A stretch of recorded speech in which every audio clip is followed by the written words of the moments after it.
When I think about the drivers of emerging pedagogies, the first one that comes to mind is the attention that the people who are writing emerging pedagogies are looking for. And maybe that's an awkward way to start out, but I think when I'm looking at emerging pedagogy, the first thing I'm doing is trying to find out why the person has gotten themselves involved in this in the first place. A lot of emerging pedagogies make it to the top of the list because the people who are supporting them are particularly loquacious, that they have particularly good connections, that they've come out of an institution that has a lot of access, that has a lot of brand. And so I think a lot of the drivers, frankly, are not what I'd hope them to be. They are done because, as historians are wont to say, if we say nothing happened, then we have nothing to write about. And so, unfortunately, I think some of the emerging pedagogy work comes from there. And there's the negative part out of the way. Most of the pedagogies that I see are people's attempt to grasp what the impact of the digital law is on what it means to know. So when we look at the intersection of technology and pedagogy, writing, is an important technology in the history of humans. And when you look at writing, what happens, as soon as you write something down, you can have the record of what someone said. And that's a really impressive, a really amazing step forward in humankind. Unfortunately, it's much weaker than orality. So orality allows you to discourse, it allows you to question, it allows for the stater to make their ideas better. But Socrates always complained that he hated writing and he didn't like it because once an argument was written down, it could never defend itself and it could never improve. So that piece of technology has a fundamental impact on pedagogy. And I think that when we look at the digital, we have people struggling with the same, right? So memory, clearly, is not going to be as important in a digital context. And certainly when we look at, from a pedagogical standpoint, we should be valuing that less inside of what we work. And I think we have existing pedagogies that, frankly, still account for that. So constructivism, frankly, still works in a digital context. And behaviorism still works in a pedagogical context. And really, I don't know how far we've gotten from either of those. And everything pretty much ends up being a subset from there. But most of those subsets at this point are people struggling with, in some cases, I think, trying to encourage people that things have changed and try to give them a story that allows them to rationalize why they have to do the work to teach differently than they were doing before. I know certainly in my own experiences talking to people, they would say that, history hasn't changed in the last 150 years. Why do I actually have to teach it any differently than it was before? But for the survival of higher ed, which I think is another certainly driver that people have, right now I can go to the great courses on audible.com and I can pay $14 for a series of 48 lectures on classical archaeology. And they're amazing. John Hale does those. And he is a world famous archaeologist. His lectures are fantastic.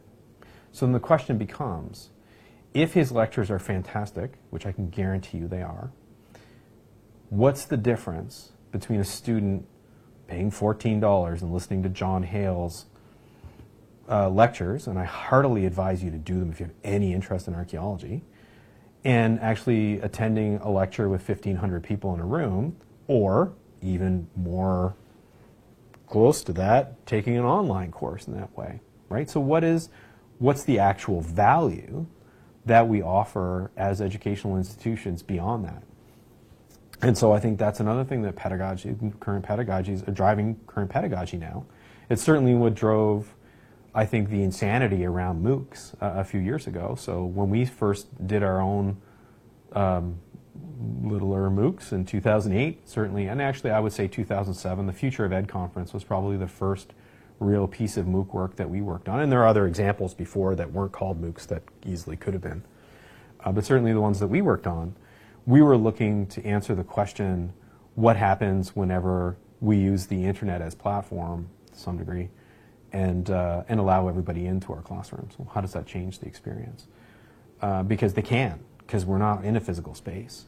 And certainly some interesting things evolved. But once that hit 2011, 2012, 2013, suddenly institutions were saying, wait a minute, if all this stuff was online, how do we stake our own space so that we can claim a part of the internet as ours, right? And then that brand statement happened first, and then people tried to write pedagogies around it, right? So the statement of space and the need happened first, and then people went, oh, this is a pedagogy, and then they tried to create new ones.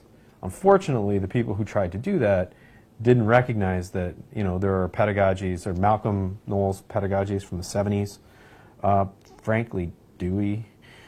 We have existing pedagogies that address most of the things that are there. So I think that the drivers come from a lot of places. From my own perspective, when I look at the way that I talk about rhizomatic learning, I don't know that I would call it a pedagogy exactly. But for me, I'm looking to answer some questions about what it means to learn in an era of abundance. So how does that change the way we can learn? And I think it changes things a lot. I think a lot of people's experience now of learning is something that is more a surprise to them. It's not something they have to plan out in the same way. So you can open a computer or your phone or access the internet in some way and learn something that you didn't know there was out there to learn, right? So I learned how to roast coffee in that exact way. I had no idea that people roasted coffee in their houses. It wasn't something that was ever a goal of mine. And I came across a video or someone talking about it, and 2 weeks later I was roasting coffee in my house. I was roasting coffee really badly at first, and then I got better at the process. But it's not something I intended, it's not something I planned, it's not something I woke up in the morning and set my own learning objectives for and set out the pathway and none of that stuff happened. So my own work in pedagogy, if you want to call it that, has been to answer the question, how do I explain to teachers that this is okay, that this is a totally valid approach, and then indeed what we want to be able to do is take the other things we know about being a human and apply them to this situation, so we give students more tools to help them be more effective learners while they're taking this sort of opportunistic approach to learning, and also to give students permission to have that be a form of successful learning, right? So if you can learn without objectives, without clear objectives, I think it better represents people's experience of learning in our culture now.